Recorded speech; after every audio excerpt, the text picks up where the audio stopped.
Começa agora o podcast Agro e Prosa com o jornalista Divino Ronaldo. Esse podcast tem por objetivo falar do agronegócio de um jeito descontraído, fácil e descomplicado. Com vocês, Divino Ronaldo e o Agro e Prosa. A minha entrevistada de hoje será Lígia Pimentel, médica veterinária e economista, fundadora da Agrifato Consultoria, autora do livro Administre o Risco de Preços Pecuários. E ela também é colunista da Forbes. E o tema da nossa entrevista será o futuro da pecuária no curto e no médio prazo.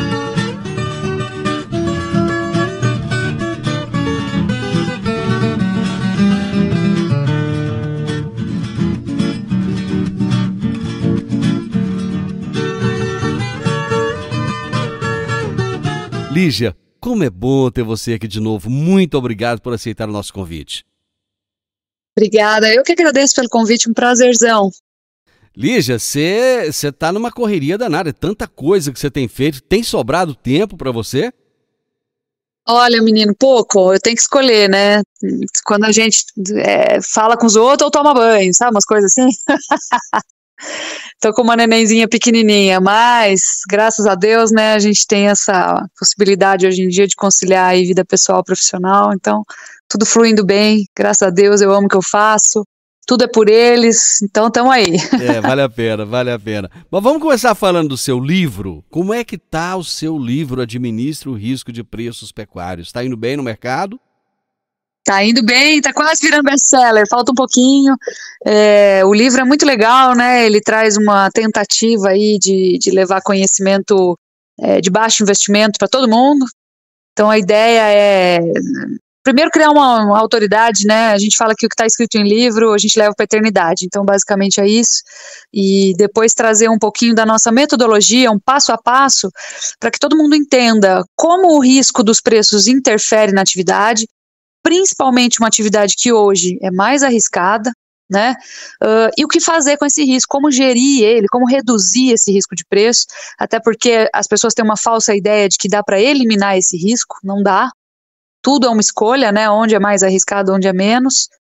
Então a gente estabelece aí uma metodologia para que as pessoas possam fazer isso por conta própria e de uma maneira assim bem fundamentada, bem realista, né? Sem esperar aí milagre, porque milagre só Deus. Ô Lígia, quando você escreveu esse livro, eu imaginava que você tinha alguma coisa na cabeça, tipo assim, ao final deste livro, a pessoa que lê vai ter 3 pontinhos. Vai ter o quê? Ao final da leitura desse livro, a pessoa vai ter a capacidade de lidar com a realidade do seu negócio. Ou seja, quanto que me custa produzir essa arroba, para onde que eu acho que o mercado vai, e diante disso, né, onde isso pode me ferir. Então vai ensinar as pessoas a gerenciarem melhor o risco dos preços, tanto do boi gordo que elas vendem, quanto da reposição que elas compram e do insumo que elas adquirem também. Então, onde a alta do insumo vai me ferir? Quanto isso representa dentro da minha produção? Né? Vale a pena arriscar mesmo, ficar esperando o preço melhor, ou é melhor eu tentar comercializar agora antecipadamente? E através de qual ferramenta? Então vai responder essas perguntas. Você acha que com essa escalada dos preços da arroba, houve muita gente que na empolgação falou, oba, vou rachar de ganhar dinheiro agora, vou entrar nessa atividade? Mais ou menos, eu acho que sim, em parte sim, principalmente investidores de fora, né? Mas os custos subiram acima do preço da arroba. Então foi a primeira lição, até para os novos que estão entrando na atividade, tanto a geração nova quanto investidores que resolveram entrar nessa atividade agora. É um leão para matar por dia, né? Mesmo em anos de alta exuberante, a gente tem grandes desafios para transpor, e desafios que ficam depois, né? Que tornam a pecuária, na sequência dessa alta exuberante, uma pecuária mais difícil, como, por exemplo, a alta da reposição. Qual que você acha que vai ser o principal aprendizado que o pecuarista vai ter depois desse momento? Olha, o principal aprendizado, eu acho que é a gente a parar de olhar só para o retrovisor, né, e achar que boi nunca cai. Então, esse ano agora, 2021, para você ter uma ideia, ele está muito mais próximo dos piores anos em termos de valorização do que dos melhores. 2020, sim, esteve entre os melhores. 2021 até agora está entre os piores, né? Mais próximo dos piores e abaixo da média. Ou seja, o boi subiu no começo do ano e depois ficou estável, praticamente estável aí ao longo de todos os meses. Agora deu uma leve queda, né? Parecida com o que aconteceu aí no final de junho também.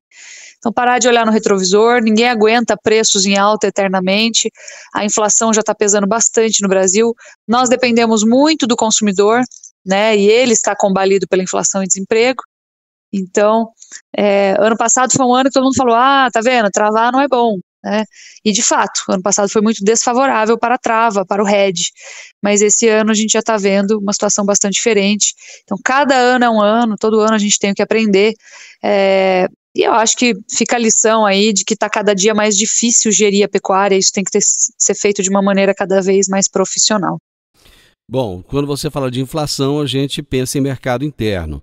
A gente sabe que uma pessoa está ficando velho, Lígia, quando ela fala assim, eu sou do tempo em que. Então eu vou dizer algo assim, eu sou do tempo em que. Você sabia a posição de uma pessoa, a posição social de uma pessoa, pela quantidade de dias em que ela consumia carne por mês. Quanto de carne o brasileiro está consumindo hoje? Hoje a gente está falando de um consumo per capita de 29 quilos, mais ou menos, né? Então, você vê que é uma situação que é o menor nível dos últimos 20 anos, tá? De acordo com a metodologia, a gente pode até dizer que é o menor nível dos últimos 25 anos. Então, tem a metodologia de levantamento do número de abates, aí do volume de abates, tem essa pequena controvérsia, mas para você entender que a gente voltou para um consumo enxuto. Por quê? Crise econômica, né? Desemprego principalmente, nós estamos com recorde histórico de número de desempregados proporcionalmente à população, e isso traz aí um monte de gente que não tem dinheiro para consumir carne bovina e precisa substituir, migrar seu consumo de carne bovina, que tivesse 1 ou 2 vezes na semana, agora vai para 1 ou 0 muitas vezes, e substitui aí pelo frango, pelos ovos, pelos embutidos, algumas vezes pela carne suína, e por aí vai. E que também não estão com preços assim tão atrativos, né? Acaba que o preço de tudo tá bem alto. Mas olhando para... eu falo assim que nem brechó de roupa mais é barato no Brasil, né? Então... Olhando para frente, quando é que você acha que essa situação tende a dar uma aliviada, hein? Olha, o cenário inflacionário, ele está formado, né? Ele sofre grande influência do preço das carnes. Então, a gente teve uma participação, uma responsabilidade da alta das carnes nessa questão inflacionária formada, entre outras, não só isso, né? Teve a pandemia, teve a redução de produção, né, industrial no Brasil, etc. Mas, basicamente, a gente deve começar a ver essa situação se reverter a partir do ano que vem. Entretanto, Divino, a gente tem uma crise política instalada muito grave, né? Tem uma corda sendo esticada aí que traz uma instabilidade enorme para o dólar, para os investidores. Então, assim, pode ser que a gente permaneça dentro desse cenário um pouquinho mais de tempo. A gente está visualizando aí uma possível recuperação econômica mais pungente, mais representativa, a partir do primeiro semestre do ano que vem. Vamos ver se isso se confirma com grandes sombras de dúvida por causa do cenário instável que a gente está vivendo nos últimos tempos. Como vai ser um ano de eleições e muita gente tem pretensões, e acaba que para uns tem que melhorar, para outros quanto pior, melhor, porque existe a possibilidade de eu estar lá, né? Isso pode fazer com que 2022 seja um ano ainda pior que 2021? Em termos de recuperação econômica, eu acho que não, né? Até o PIB já está mostrando as caras aí, de que está querendo vir acima do esperado, dados do CAGED também. A única questão que a gente tem vivido nos últimos tempos que é preocupante é que esse cenário inflacionário, ele corrói, né, o poder de compra do cara que ficou empregado, conseguiu emprego. Então o cara consegue um emprego, ele dá uma comemorada, faz um churrasquinho, mas depois ele não consegue colocar a carne bovina na mesa dele do dia a dia, porque na média o salário dele perdeu valor, mesmo esse salário novo, né, ele perdeu poder de compra, então isso atrapalha, né, mas vamos torcer aí para que a gente se saia dessa melhor do que nós esperamos. Como eu te falei, os dados de PIB estão vindo melhores do que esperado, dados de emprego também, mas a inflação está corroendo uma parte dessa boa notícia.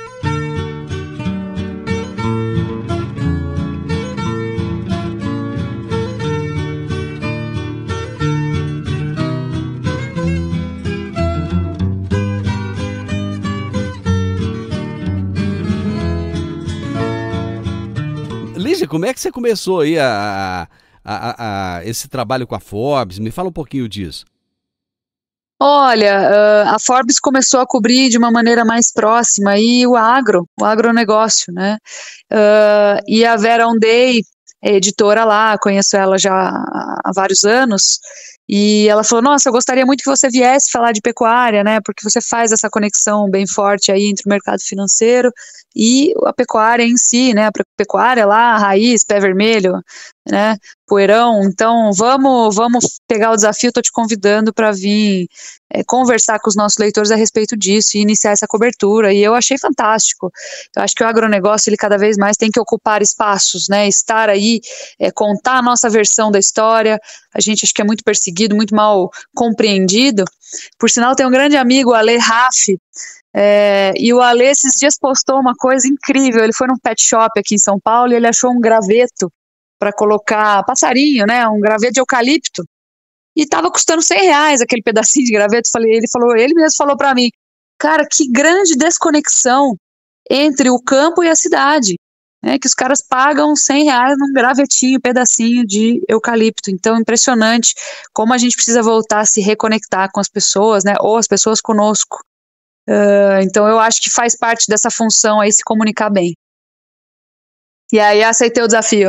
A questão do agronegócio é muito interessante, porque cada dia que passa tem aparecido mais profissionais, mais pessoas que conhecem muito do agro, cada um em áreas específicas, como você, por exemplo, no caso da pecuária, que tem tentado levar essa comunicação para a cidade, mas parece assim que ainda existe um fosso muito grande, né, que separa as duas coisas. Não deveria haver, porque um depende do outro o tempo todo, né? Perfeitamente, exatamente. Não tem cidade sem o campo. Eu acho que isso ficou mais claro do que nunca durante a pandemia. Eu estava até contando para uma plateia, semana passada eu dei minha primeira palestra presencial em mais de 18 meses. Então foi assim, uma alegria, né, uma verdadeira alegria poder estar em contato com as pessoas de novo. Você esteve em Goiânia, não foi? Isso, estive em Goiânia. Então depois dessa loucura aí que a gente tem vivido, né, coisa cinematográfica, parece ficção científica, eu estava contando a história de quando eu mandei o livro para a gráfica e precisava receber o livro lá no escritório, e já tinha começado a pandemia, foi na metade de março, dali para frente, quase em abril, e quando eu cheguei ali, nosso escritório fica na Faria Lima, um cruzamento ali da Faria Lima, cheguei lá para receber e me impressionei muito, porque parecia que todo mundo tinha sido abduzido e só tinha sobrado eu, entendeu? Então parecia um filme, o Mad Max, né? Acabou tudo, não tem ninguém para produzir comida, não tem ninguém para fabricar roupa, o que eu vou fazer, né? Então foi essa sensação que me deu. Raul Seixas nunca teve tão atual, né? Pois é, cara, genial, né? Exatamente, o dia em que a Terra parou. E aí eu falei, caramba, o que vai acontecer aqui? Bom, uma coisa ficou bem clara. Todo mundo para de comprar roupa para sair, porque não sai mais, fica em casa, usa pijama, usa roupa mais confortável. As pessoas param de comprar cadernos, as pessoas param de se locomover, né, da maneira como se locomoviam antes, mas ninguém para de se alimentar. Pode até transferir, né, da carne bovina, por exemplo, para um frango. Isso acontece, mas parar de comer, ninguém para. Então aí que eu acho que esse cenário louco, né, inimaginável de ficção científica, acho que ele trouxe um destaque muito grande para o agronegócio, porque ele praticamente não foi atingido, muito pelo contrário, ele desempenhou muito bem nesse período, né? Mas realmente falta a comunicação. Eu vi um título de uma matéria esses dias que eu achei interessante, uma pesquisa que foi feita nos Estados Unidos, em que, logicamente, que eles jogaram numa proporção, cerca de 16 milhões de americanos achariam que o leite achocolatado viria das vacas marrons. Sim, pois é, você vê o nível em que chegamos, né, Então isso é preocupante na minha visão, sabe? Isso é muito preocupante na minha visão, porque a chance de as pessoas procurarem o produto errado nas cidades para tentar ser eco-friendly, né, que se fala, amigos do meio ambiente, etc., é muito grande, é muito grave. Então a gente precisa esclarecer aí que focinho de porco na tomada. É verdade, é verdade. Bom, a gente estava falando do mercado interno aqui, que tá passando por uma dificuldade e tal. E o cenário das exportações? Olha, exportações a gente está visualizando, primeiro, sazonalidade, né? Sazonalidade porque a China, que hoje leva 53% de tudo que a gente exporta, ela tem o seu potencial máximo importador alcançado historicamente entre outubro e novembro. Então nós estamos chegando perto de um momento em que a China costuma importar mais proporcionalmente do que importa ao longo do ano. Um segundo ponto é que, apesar de ter muita gente aí já pontuando que China deve diminuir porque vai crescer menos, falei, mas continua sendo um crescimento e um crescimento acima da média global. Então, acredito eu que a China crescendo, ela vai continuar tirando gente da linha da pobreza e vai aumentar a capacidade da população de absorver carne bovina, que tem um valor maior agregado. É mais difícil de consumir mesmo. Mas quanto mais gente mais rica, maior o consumo de carne bovina. E é isso que a gente visualiza para a China nos próximos anos. Por sinal, tem uma projeção que diz que até 2024 a China vai ser o país mais rico do mundo, ultrapassando aí o tamanho do PIB dos Estados Unidos. Então, olha só que interessante, né? Isso vem em linha com uma projeção de longo prazo de consumo de carne bovina por parte da China, e isso deve manter firmes as exportações num futuro aí bem próximo. E também de longo prazo, desculpa aí, pela próxima década ou mais. Bom, mas tem uma outra questão também, que eles adoram carne suína e o plantel deles deve se recuperar a partir de agora já daquela peste suína africana, que dizimou uma boa parte desse plantel, né? Sim. Na verdade a gente tem duas teses aí. Uma é essa, né? Na primeira tese é que o plantel suíno estaria se recuperando. Sob essa alcunha, muito possivelmente eles começariam a consumir mais farelo de soja. Lígia, mas eles não vão estabilizar a produção num determinado momento? Sim e não, porque além de ter que refazer o rebanho, eles vão ter que trocar essa produção de informal, né, que até 2019, 2018 era alimentada com lavagem, tá? E eles vão ter que substituir isso por uma produção formal, que vem com alimentos de melhor valor, né, e basicamente produzidos à base de alimentos concentrados, como milho, e muito em parte aí o farelo de soja. Então isso traz uma demanda por grãos, que acaba tornando o grão aqui mais caro também, e com isso acarreta um custo mais alto para a pecuária aqui domesticamente também, e aí a pecuária tem que acompanhar para não quebrar, né? E uma segunda teoria, uma segunda tese que nós estamos tecendo e que cada dia tem se aquecido mais, mostrado mais sinais de ser verdadeira, que nós precisamos de tempo para concluir e bater o martelo aí que ela é verdadeira ou não, seria que o que nós estamos visualizando, na verdade, é um aumento de abates na China, não por recomposição do plantel, mas porque a peste suína africana continua acometendo rebanhos, né, plantéis, e o suinocultor chinês, com medo de perder o seu plantel para a doença, e aí nesse caso ele não aproveita mais nada, né, ele perde o plantel e é prejuízo 100%, ele pega esse animal antes de ser acometido pela peste suína africana e põe na linha de abate forçosamente, mesmo que abaixo do peso, para é o que a gente chama de saída pela porta dos fundos, para pelo menos receber algo por isso. E o que isso significa? Que está havendo uma continuação da liquidação do plantel de suínos lá, né? De um lado o governo estimulando para tentar recuperar, do outro ainda está tendo um abate massivo de animais que levaria a uma segunda onda de alta dos preços. Na semana passada saiu notícia do governo daquele país falando que houve uma queda de 0,5% para o contingente de matrizes, né, suínas, de leitoas lá. E aí o que acontece? Qual que é o problema? Que isso vem em linha com essa nossa tese, né? Ou seja, se eles estão recuperando o rebanho, como que o volume de matrizes está caindo? Né? A gente está falando em número de animais. Então, isso vem em linha com a nossa tese. Vamos ver se ela se confirma, né? Nesse caso, haveria aí mais um buraco, né, de oferta de estoques globais de proteína animal, o que reforçaria as exportações de carne bovina brasileira nos próximos anos. Agro e Prosa, falando do agronegócio de um jeito descontraído, fácil e descomplicado.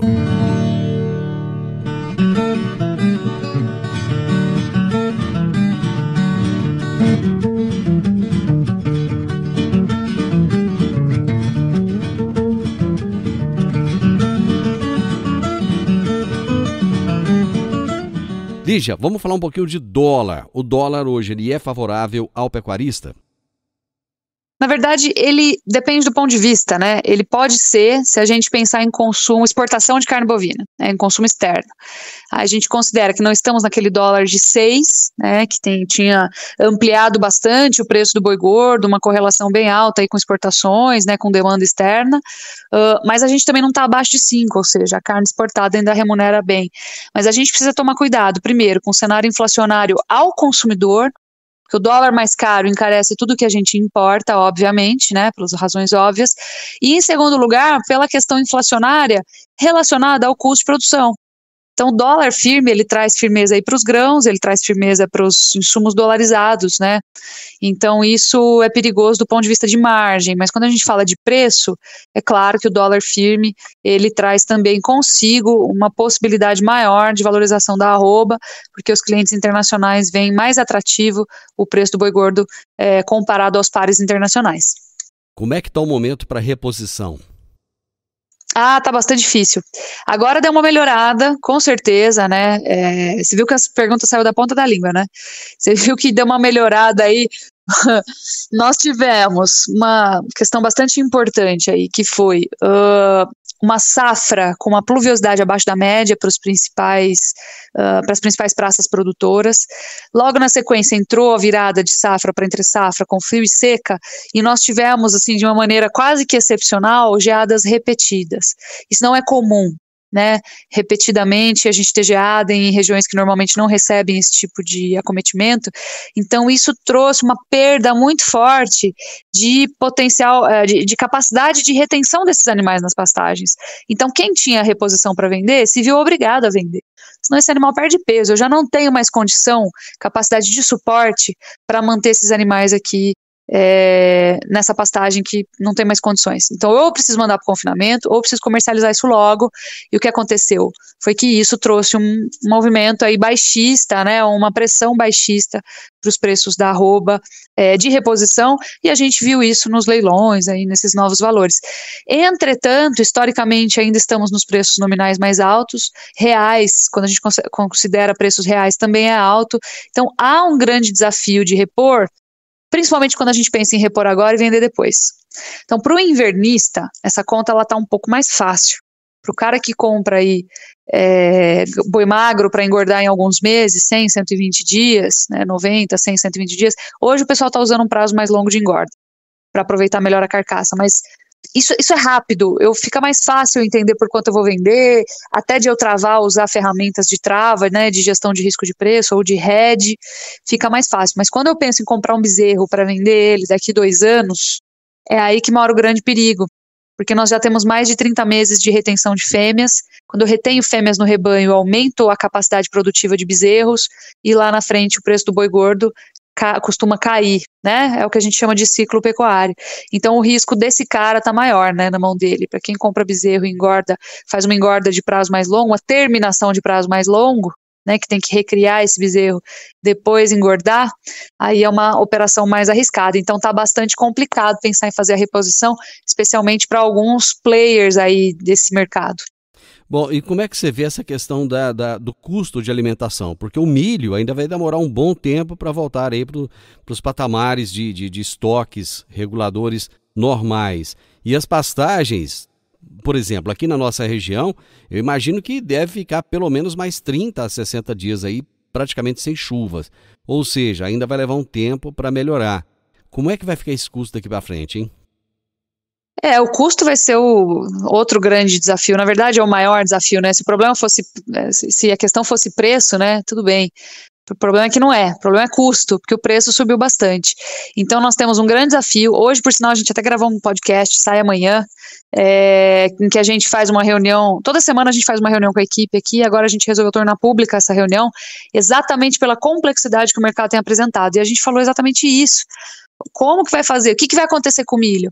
Muito poucas chances de o milho cair de preço. A gente tem um cenário climático ainda muito adverso, possibilidade de chegada de laninha, estoques curtos. O que nós estamos importando não é o suficiente para contornar a quebra que a gente visualizou, né? China entrando aí, querendo comprar. Então nós temos desafios muito grandes. O custo nutricional ele deve continuar bastante elevado. Você está entendendo? Então a gente tem um grande desafio aí por parte dos custos, né? Tem que aproveitar agora que a reposição deu uma respirada para trazer boi um pouquinho mais barato para dentro, mas não fique esperando o milho cair, pelo menos até a primeira metade de 2022, né? O começo do ano, principalmente, porque é mais difícil isso acontecer. Não vou dizer que é impossível, a gente não sabe o futuro, aí o futuro só a Deus pertence, mas as possibilidades, a probabilidade é de mercado pelo menos estável e não para baixo. Bom, se eu fosse um pecuarista, estivesse olhando para você com aquele olhinho de gatinho do Shrek, pedindo, pelo amor de Deus, me dá um conselho, que conselho seria esse? Eu acho que girar curto, né, em primeiro lugar. Para quem pensa aí, quem compra bezerro, vai ter que encarar um período mais desafiador agora, esteja preparado, prepare seu caixa para isso. E tem uma questão muito interessante, da mesma forma que o bezerro cai de preço, depois ele volta a subir. A gente tem o ciclo pecuário, ele nunca deixou de funcionar. Lígia, mas agora tem China, esse ciclo não vai valer mais. Olha, a gente teve uma situação de muita liquidez lá atrás, entre 2012, 2011, 2013, que não mudou o ciclo pecuário, ele continua existindo. Né? Eu fui questionada sobre isso no passado já outras vezes, então, o que significa isso? Que quem tem uma fazenda, por exemplo, que precisa de reforma de pasto, deveria estar fazendo isso agora, começando a fazer isso agora. Por quê? Porque demora. Precisa de recurso e demora. Então, se você começa a reformar a pastagem agora, e daqui 2 anos você está com uma capacidade maior de suporte, você consegue comprar o bezerro exatamente na curva na hora que ele envergou para baixo, quando ele vai estar, em termos reais, mais barato, e você sai comprando no mercado e lota mais a sua fazenda. Aproveita, entre aspas, a promoção, né? Entre aspas. Então, preparar a fazenda agora para receber bezerro mais barato lá na frente é uma estratégia que me parece bem interessante. Lígia, muito obrigado pelo tempo que você disponibilizou aqui para mim. Você é sensacional e tem essa humildade toda, essa disponibilidade toda. Que você seja muito abençoada nesse momento que você está vivendo, com esse bebê que você tem agora e esse momento profissional fantástico. Parabéns, muito obrigado. Obrigada a vocês pelo convite, obrigada a você. Um grande abraço, obrigada pela gentileza e pelo espaço. Estou à disposição, tá bom? Você ouviu o podcast Agro e Prosa. Se gostou, compartilhe, recomende e nos siga nas diferentes plataformas de podcast.